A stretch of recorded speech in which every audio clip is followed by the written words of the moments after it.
Mas tens toda a razão. É com a regeneração que Portugal entra definitivamente nos tempos modernos. E quando é que a regeneração efetivamente acaba? É que os historiadores não são consensuais. Não, efetivamente. Quanto ao começo, eles são todos de acordo, começa em 1851. Agora, quanto ao final, uns dizem 1868, outros dizem que terminou em meados da década de 90 do século XIX. Espera. Então o Zé Povinho faz sentido. Ele já existia nessa época. Ó Zé, podes aparecer! Faz sentido! Olha, agora toma! Eu percebo que é que ele está sempre triste. O país está sempre em crise, nunca muda.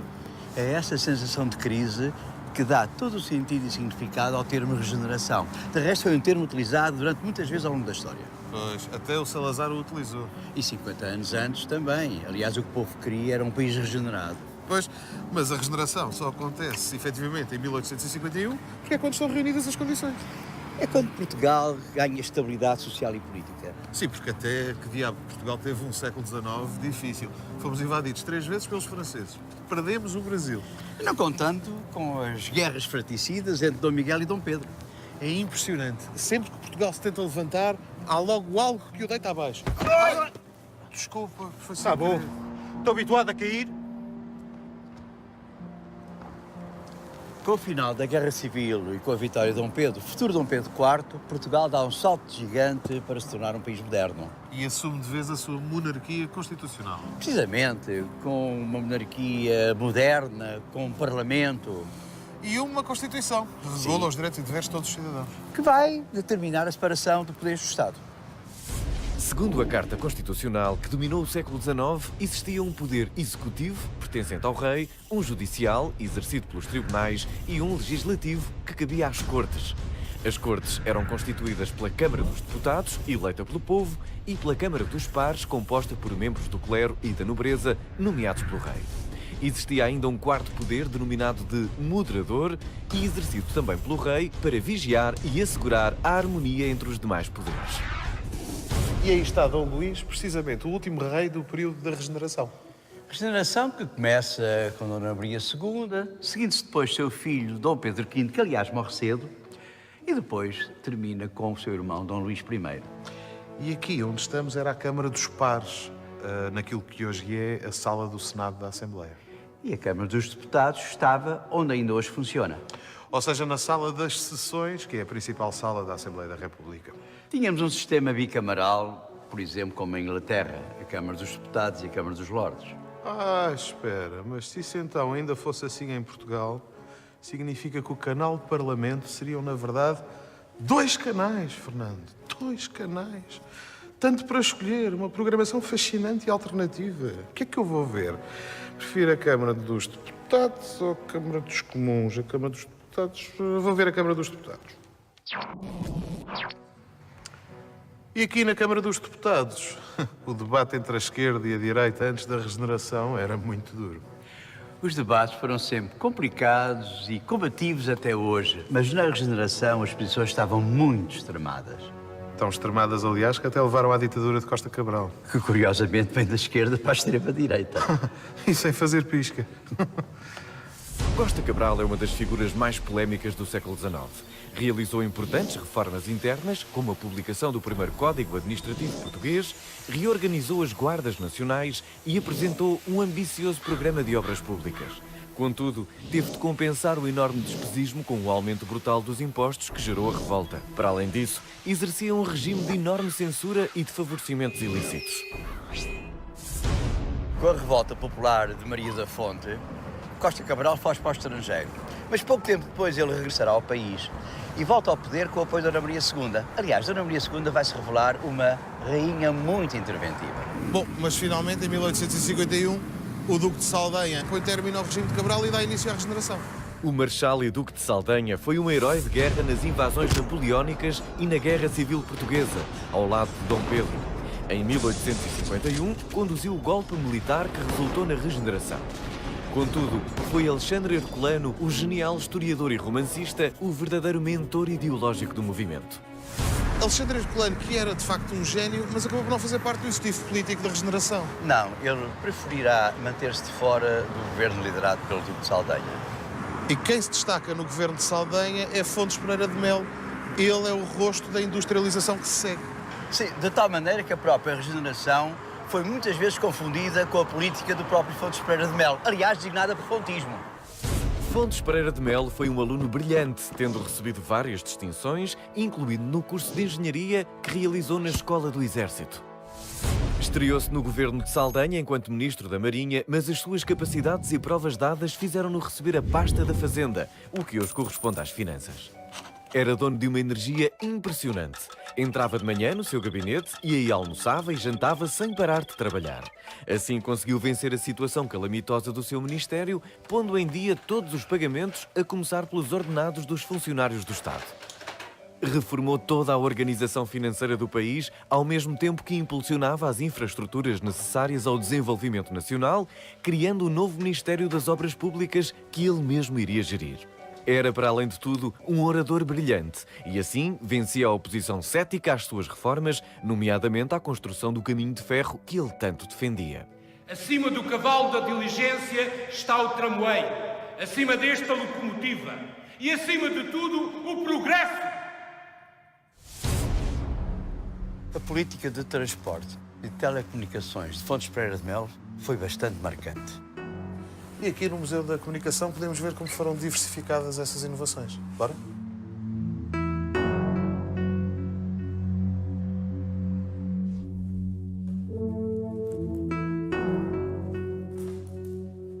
Antes da existência dos comboios, a mala posta era o principal serviço de transporte de passageiros e de correspondência. E aqui temos uma diligência de serviço mala posta. Um verdadeiro 2 cavalos. E aqui está representada a mudança de cavalos que existia em algumas estações. Imagino que eles fossem esforçados até ao limite durante os trajetos, coitadinhos. Para fazerem a fabulosa média de 9 km por hora. Sabes que a regeneração acabou por adotar todo o sistema métrico? Ah, sim, sim. O metro, o quilograma, o segundo. Medidas que conhecemos desde sempre. No entanto, algumas pessoas ainda usavam as medidas tradicionais, como, por exemplo, a arroba. A arroba? Claro, a arroba usa-se mais do que nunca até. Mas é para mandar mails.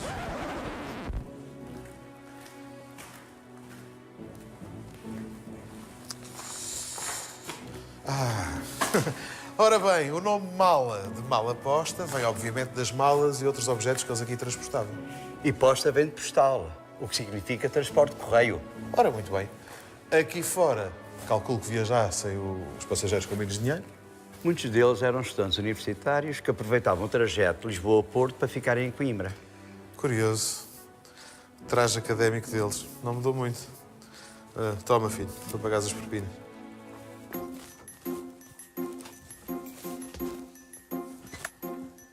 Estuda, meu querido. Estuda, para um dia vires aqui.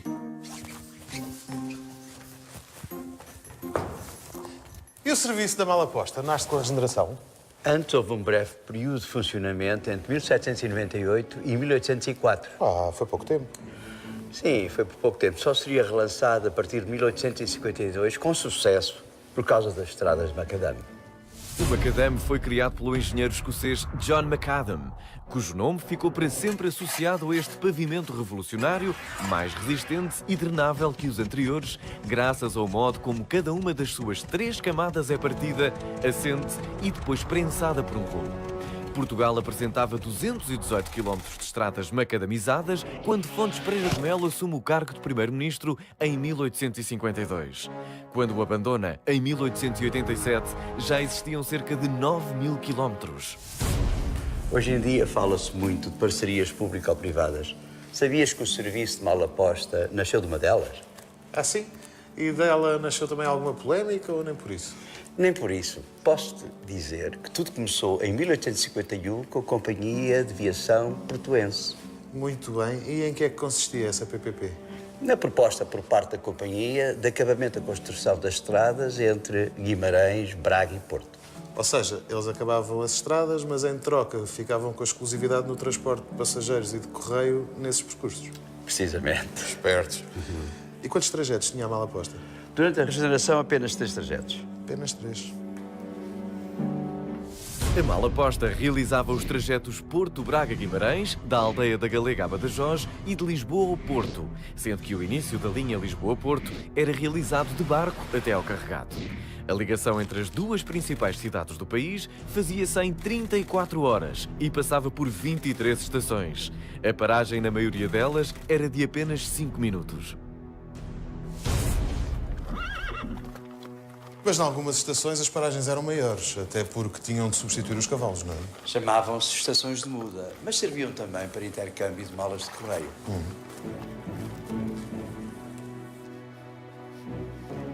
E aqui está a sala de jantar da estação. Eram todas iguais, as estações de muda? Na regeneração, as estações de muda obtinham um estilo arquitetónico tipificado, servindo também para as pessoas pernoitarem e cearem. Hoje estão classificadas como património técnico industrial. O que é que se passa?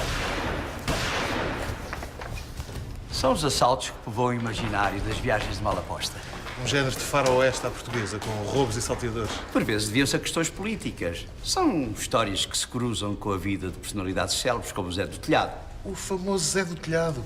O meu avô contava-me histórias. É uma espécie de Robin dos Bosques à portuguesa. Zé do Telhado ficou conhecido por roubar aos ricos para dar aos pobres. Foi um militar, herói da guerra, mas com as mudanças de regime político e as enormes despesas que acumulou, acabou por fazer parte da quadrilha Boca Negra, assaltando os burgueses e fidalgos do norte do país. Depois de vários anos a fugir às autoridades, foi preso e deportado para Angola. Mas em África, acabou por se tornar uma figura respeitada. Chamavam-lhe Kimoeso, que significa homem de barbas grandes. Casou-se com uma angolana, teve filhos e em Malange, onde morreu, ergueram-lhe um mausoléu. Porquê? Será que este desespero também tem a ver com o Zé do Telhado? Porquê que as cartas voltam todas para trás? Ah, não! É outra coisa.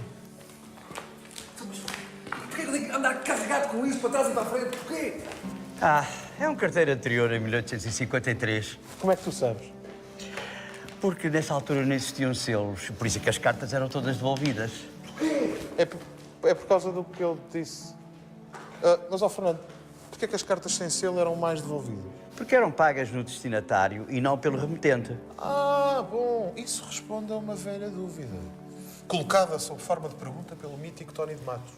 Cartas de amor, quem as não tem? As namoradas dos Ferretas, essas não têm. Mais uma novidade da regeneração.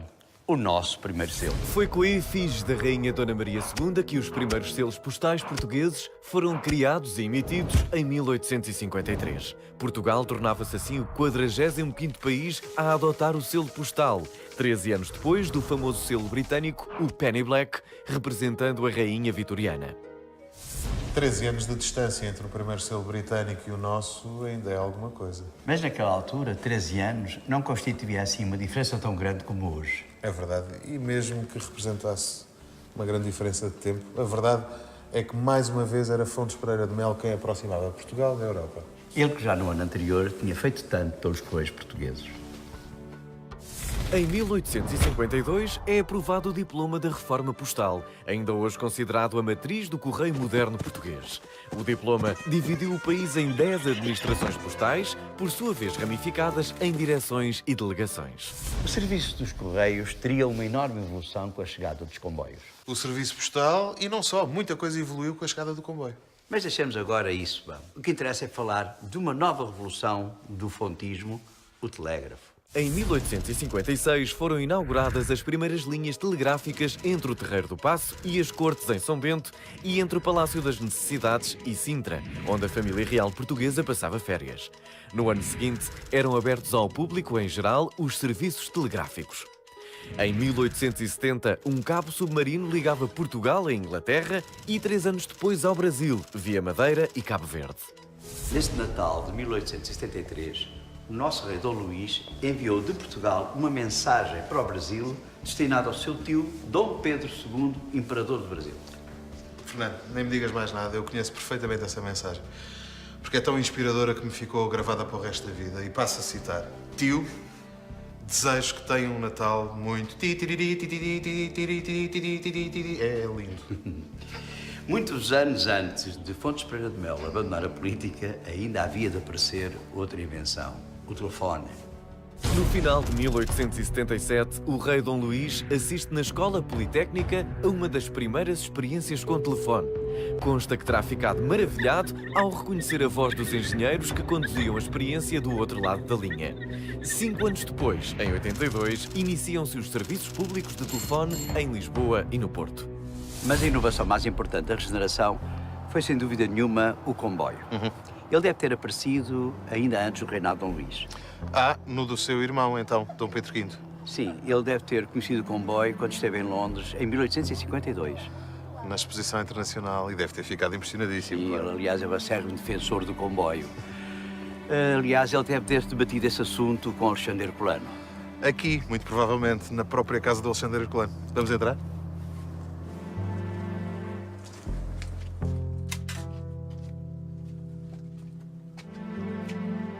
Foi aqui que Alexandre Herculano escreveu a maior e mais importante parte da sua obra histórica e literária. Alexandre Herculano viveu aqui na Ajuda durante muitos anos, enquanto bibliotecário-mor da Casa Real. O que na altura era um cargo distintíssimo. Sem dúvida, ele foi nomeado por Dona Maria, mãe de Dom Pedro, e aqui reuniram-se vários intelectuais e políticos debatendo problemas importantes para o país. Vamos à procura disso, então. Vamos?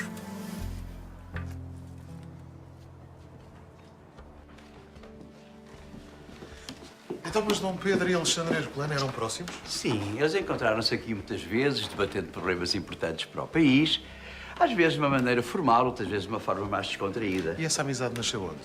Herculano foi um dos professores de Dom Pedro. Ah, bom, deve ter sido daqueles professores que ficam na memória, que se respeitam. E muito. Mas Herculano também depositava grandes esperanças em Dom Pedro, nomeadamente enquanto futuro rei. Quantas vantagens retiraria ao nosso país de um caminho de ferro? Quando é que este finalmente avança? O Marquês de Tomar bem o prometeu enquanto governou, mas enfim. Marquês de Tomar, portanto, o Costa Cabral. Que o Herculano bem detestava. Para empreender esta obra máxima de utilidade pública, serão precisos nomes de respeito. Algum dia o povo português declarar-se-á solenemente contra o escárnio que durante 20 anos os governos de Portugal dele têm feito. Oh, Fernando, este chá tem um cheiro maravilhoso. Mas há muitos portugueses que também defendem que seriam um esbanjar de libras. Com o Tejo e o Douro para navegar não é necessário mais nada. Sim, mentes mesquinhas, a atrasar aquilo que não é necessário. Reparei em alguns comentários absurdos da imprensa. Quem não viajar à janela dos comboios morrerá abafado. E se viajar mais do que meia hora, ficará em estado de sonâmbulo. Os disparates que se diziam. Os disparates que se dizem. E outro. O caminho de ferro permitirá que os espanhóis nos invadam a seu belo prazer, dando um passeio até Lisboa. Houve uma invasão espanhola, de facto, mas foi mais através de lojas de roupa, bancos, supermercados, gasolineiras. Não foi através do comboio, meus amigos. Enquanto se derem ouvidos a tamanhas bestas, perdoem-me os modos, renunciaremos a ser coisa alguma. Seremos uns bárbaros que não pertencem por direito à Europa. Mas com o comboio, poderíamos criar um comércio próspero e pôr fim à decadência da nossa indústria. Sim, senhor. Oh, Fernando, que idade é que tinha o Dom Pedro nesta altura? Tinha 15 anos, mas eu já sabia muito bem o que queria para o país. De resto, ele tinha sido educado para ser o próximo rei. Não percebem que o governo espanhol está a fazer de tudo para que Vigo se torne o interposto do Atlântico, ligando a todas as capitais da Europa. Não entendem que o desenvolvimento de Vigo representa a decadência de Lisboa. Uma possibilidade bem perigosa. Ah, pois. Que havendo comboios em Espanha, mas não em Portugal, os barcos do Atlântico passavam a atracar em Vigo em vez de Lisboa. Estes portugueses deixam-me louco. É preciso investir grandes capitais nesta obra fundamental.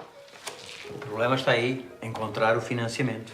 A questão era mesmo essa. Onde encontrar esse dinheiro? Pois, onde encontrar esse dinheiro? Olha, aqui em casa de Herculano é que não era.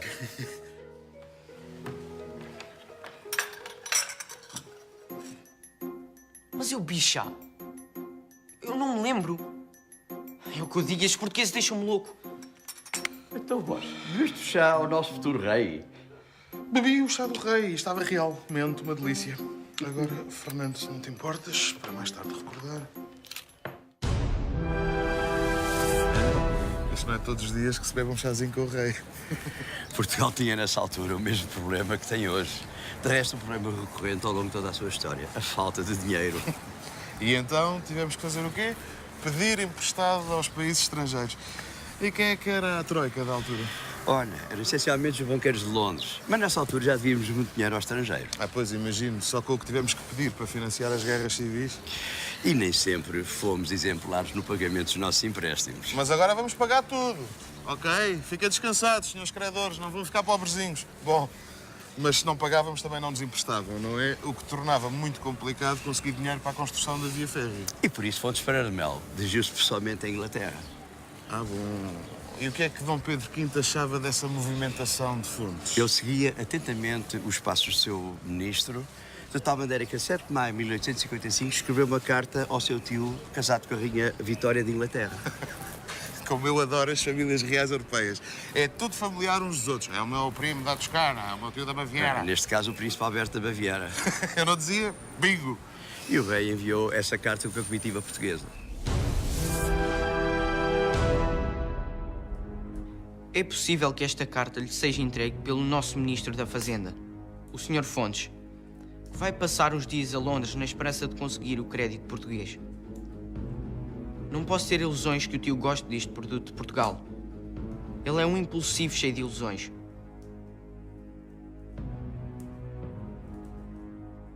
Reservo as minhas dúvidas em relação ao êxito da sua visita. Estou ansioso por ouvir as suas opiniões sobre este cavalheiro. Ele é muito elegante e liberalmente perfumado. Tem capacidade, mas demasiada imaginação.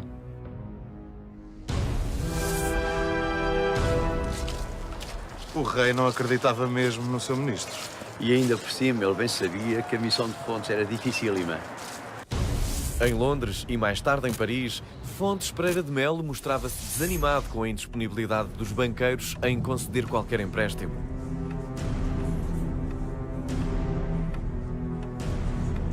Contudo, ia inspirando simpatias em todo lado, sobretudo entre a elite política bastante interessada em conhecê-lo. A Rainha Vitória recebeu-o em Buckingham com especial afeto e Napoleão III convidou-o a jantar no Palácio Imperial.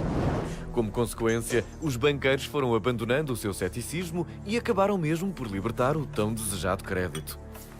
Fernando, tive aqui uma ideia. Hoje, cada vez que temos que negociar o nosso crédito externo, devíamos fazer uma sessão espírita e convocar o Fontes. Magnífica ideia. E a Rainha Vitória, afinal, estava mesmo favorável a Fontes. Calculo, portanto, que o Príncipe Alberto também. Ele escreveu a Dom Pedro V, sugerindo ao sobrinho ter mais confiança no seu ministro. E Dom Pedro? Dom Pedro ficou muito agradado com a carta e, sobretudo, face aos bons resultados da visita de Fontes, ficou muito contente e comunicou-lhe a sua alegria. Ontem recebemos as melhores notícias de Fontes, nomeadamente que se removeram vários infelizes obstáculos respeitantes ao nosso sistema de caminhos de ferro. Fontes relata também um empréstimo de 1.500.000 libras que ajudam enormemente a nossa tarefa. Estou radiante com este êxito, pois dá grande autoridade moral ao ministro e permite-me transformar esta autoridade em coisa útil. Então o Fontes caiu finalmente nas boas graças do rei. Sim, mas por pouco tempo. Os dois tinham personalidades que se chocavam imenso. Quando afinal ambos tinham o mesmo objetivo. Dentro de poucos meses, Estrela de Fontes apagar-se-á.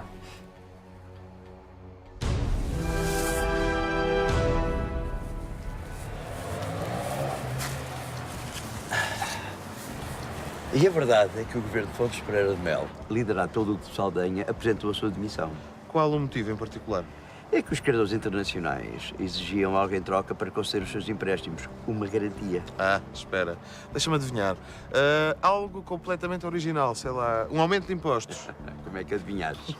Era a forma que eles tinham, geralmente, para garantir o pagamento dos seus empréstimos. Pois, é que eu já ouvi isto em qualquer lado. E é claro que a oposição protestou. Obviamente, mal o governo propôs esse aumento.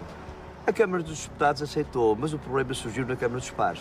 E não havia modo de mudar o seu voto? Aparentemente as posições estavam irredutíveis, mas havia uma possibilidade. Para que a proposta fosse aprovada, haveria necessidade de realizar uma fornada. Uma fornada, exatamente. Era isso que era preciso realizar, uma fornada. Não é de petiscos, depois. Não, era outra fornada. Quando uma proposta de lei aprovada pela Câmara dos Deputados era reprovada pela Câmara dos Pares, o governo pressionava o rei a nomear para esta Câmara novos fidalgos que lhe fossem favoráveis e que votassem a favor das suas propostas. Esta nomeação chamava-se uma fornada. As fornadas eram um bocado estranhas. Tão estranhas como fazer um programa de história numa cozinha. Ainda havemos de falar do Bolhão Pato. Por agora voltemos a Dom Pedro V e ao facto de ter negado a fornada ao governo. Sim, ele arrefeceu os desejos de Saldanha e de Fontes, dizendo... Não. A oposição é uma condição essencial dos governos representativos. E todo o ataque que se lhe dirige é um ataque que vai recair sobre as próprias instituições. O Marquês de Lolé tomou o lugar de Saldanha, mas o programa do governo manteve-se praticamente inalterado. Pois, só que desta vez foi aprovado, os impostos aumentaram e o comboio foi feito. Sim, claro. Fernando, assim sendo, proponho que façamos o seguinte. Que esqueçamos os impostos, se é que isso é possível, e brindemos à inauguração do comboio. Com sumo de laranja, que é muito mais saudável. Saúde. À nossa saúde e já agora à saúde das finanças públicas. Coitadinhas, que são sempre doentes. A festa foi obviamente falada de norte a sul do país e profundamente comentada no comércio do Porto. Desde muito cedo que a população começou a correr para as proximidades da Gar Provisória de Santa Apolónia. O Tejo estava coberto de botes e faluas. 2 vapores da Companhia do Tejo e Sado, cheios de espectadores, tinham também partido do Terreiro do Paço. O Cardeal Patriarca também viajou e, claro está, abençoou as locomotivas. Será que foi uma santa viagem? O comboio partiu à hora certa. O comboio era composto por 14 carruagens e 2 locomotivas, indo na carruagem do centro a família real e na primeira a Guarda Real dos Archeiros. Uma das locomotivas era a locomotiva a vapor número 1, de seu nome Dom Luís, o nome do irmão do rei. A viagem até ao carregado durou 40 minutos. 3/4 de hora depois, partiu um segundo comboio transportando acionistas e convidados. Chegados aqui ao carregado, a festa continuou. Claro que sim, houve banquete volante e música. E durante o trajeto, na sua carruagem, Dom Pedro V, que tinha acompanhado os trabalhos de perto, ia explicando os diversos pormenores da construção. O rei era mesmo fã de comboios. E a viagem de volta a Lisboa, correu bem? Nem por isso. O regresso demorou 2 horas. Queres ver que o cardeal não abençoou o regresso? Uma das locomotivas avariou-se e a outra só conseguiu puxar metade das carruagens. Quer dizer então que houve outros convidados que ainda chegaram depois? O comboio que trazia Dom Pedro chegou às 4h30 da tarde. Os últimos convidados só chegaram às 10 da noite. Tiveram que comprar guarda-chuvas, claro, porque desatou a chover críticas. Um pessimismo bem português, por sinal. Imagina que se dizia que a Ponte Sacavém não aguentaria com o peso das carruagens. Mas a verdade é que a inauguração dos caminhos de ferro acabou por se tornar um grande sucesso. Foi um dos momentos mais altos do reinado de Dom Pedro V. Ele, coitado, morreu muito novo, não foi? Teve um reinado curtinho. Infelizmente morreu cedo. Durou apenas 8 anos. Mas deixou uma forte impressão no povo e no país em geral. O espírito liberal e progressista de Dom Pedro V fê-lo dedicar o seu reinado à recuperação dos vários atrasos do país, desde a educação à indústria. Defendeu a completa abolição da escravatura também nas colónias africanas. A saúde pública foi outra das suas preocupações. Fundou vários estabelecimentos de saúde e, durante uma epidemia de cólera e outra de febre amarela, percorreu os hospitais e demorava-se à cabeceira dos doentes, o que lhe trouxe muita popularidade entre o povo, que o chamou de o Rei Santo. Nunca foi contagiado por nenhuma destas doenças, mas ironicamente morreu com febre tifoide com apenas 24 anos. A sua morte enlutou verdadeiramente o reino. Bulhão Pato disse: "Foi a primeira vez que vi Alexandre Herculano chorar como uma criança."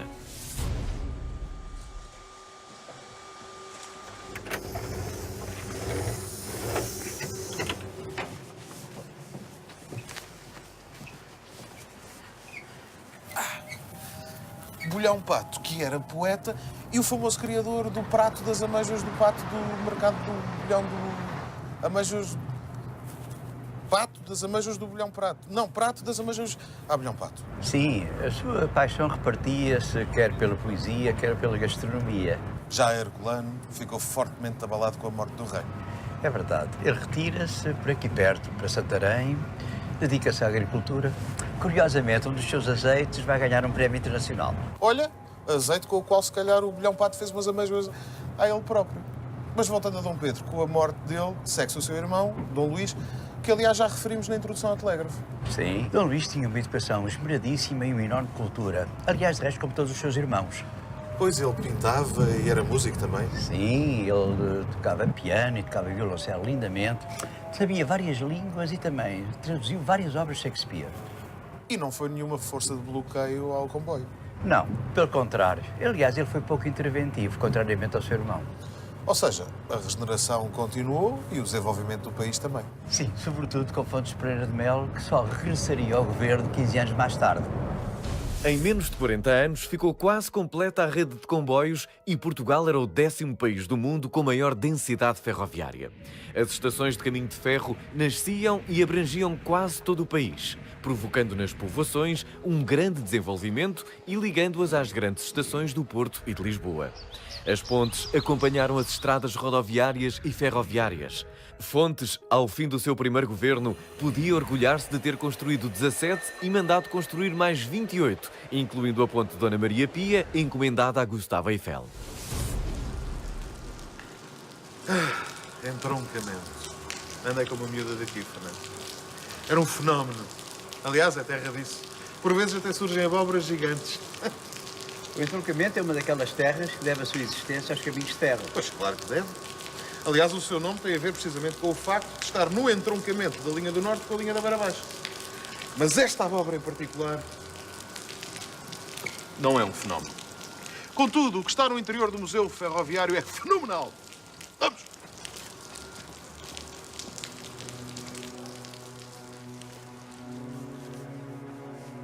É mesmo extraordinário o comboio real que pertenceu a Dom Luís. Esta carruagem tem o nome da rainha. Chama-se Salão Maria Pia e foi oferecida pelo rei Vítor Emanuel de Itália, seu pai, à rainha. E é mesmo um salão real sobre carris. Quem é que precisa de um palácio quando pode ter um comboio assim? A questão é que já não há comboios assim. E esta carruagem foi oferecida por Dona Maria e o seu marido, Dom Luís, ao futuro rei de Portugal, Dom Carlos I. Muita da história de Portugal passou por aqui, ao receber reis e diplomatas.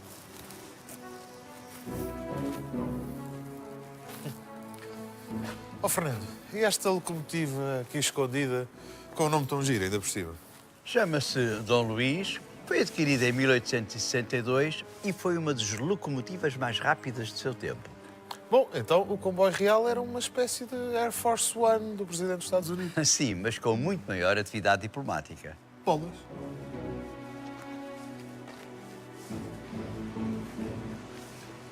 O surgimento dos transportes revolucionou por completo o país, nos mais variados setores. Sim, por exemplo, a nível agrícola, com a abertura de novos mercados e a chegada de novos produtos às cidades. O que gerou um enorme rendimento para os grandes proprietários, os fidalgos e burgueses, que eram de olhão e adquiriram as terras. Sim, certamente eles foram os mais beneficiados.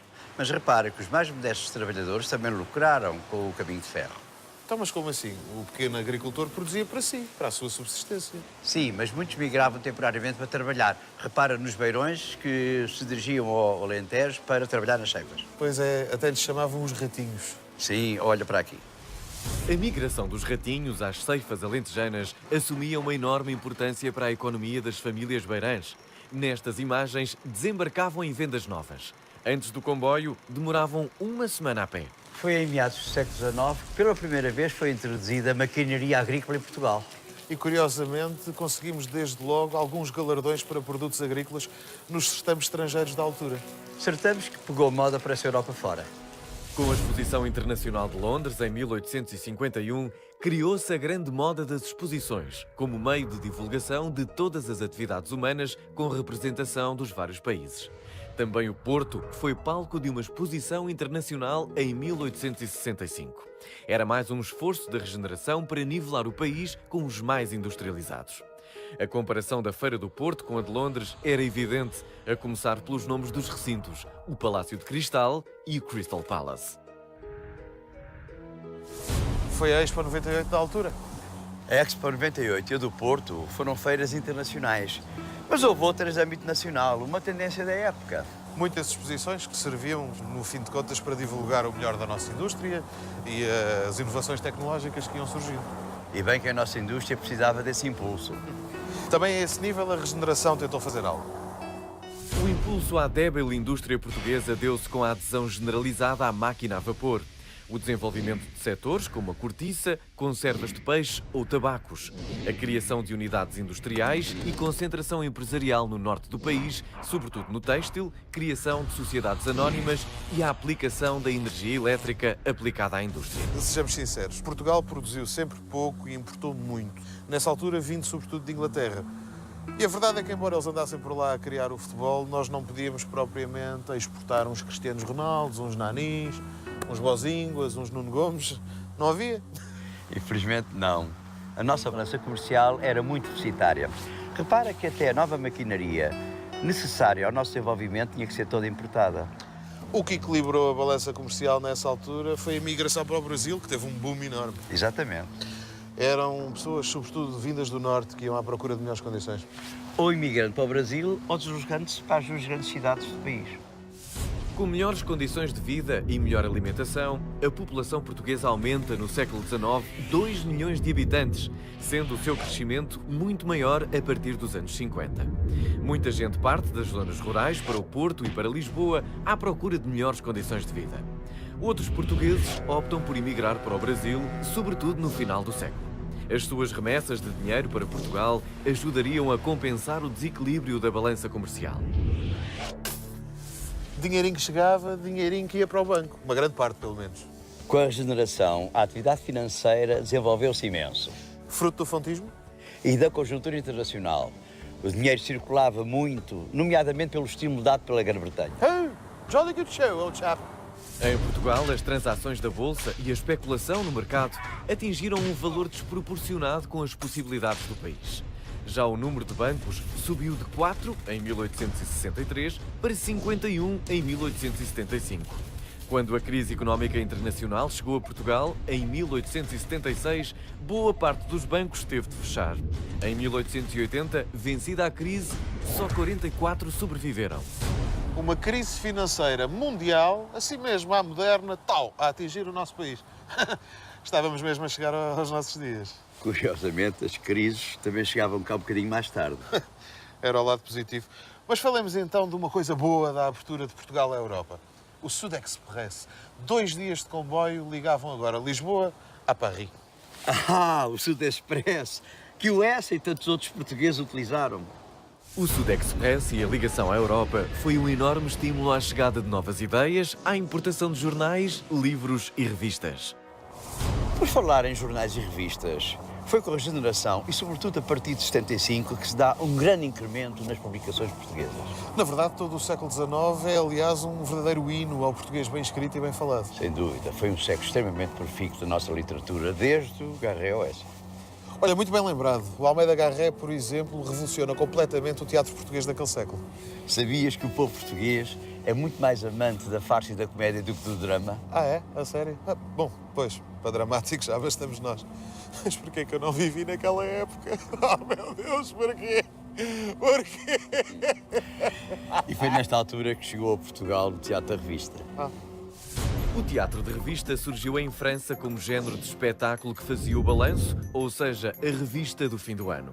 Estima-se que terá estreado em Portugal em 1851. O seu humor, misturado com a música, a crítica social, a cor e a fantasia, cativaram desde logo o público português. A propósito de crítica social, os protagonistas da regeneração começam a ser muito criticados. E por isso surge uma revolta chamada Janeirinha, que para muitos marca o fim da regeneração. Mas, no fundo, não terá sido apenas um intervalo nessa estabilidade política que caracterizou a regeneração? Bom, é uma estabilidade com novas roupagens, que se vai passar a chamar rotativismo. Ah, pois.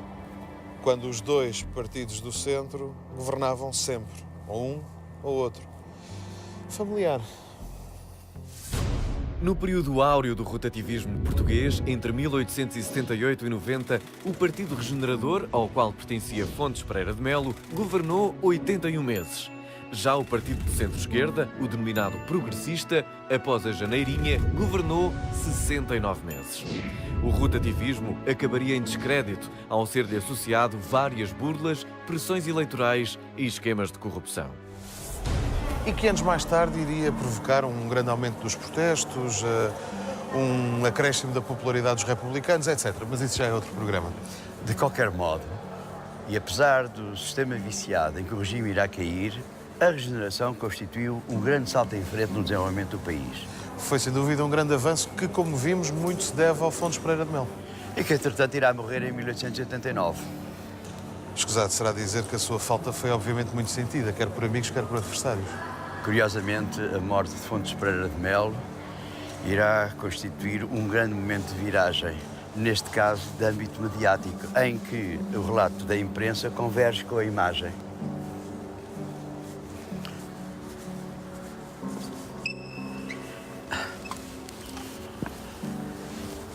No caso de Portugal, nunca a morte de um estadista no ativo mereceu tão grande cobertura mediática. De facto, até na morte, Fontes aproximou Portugal da Europa.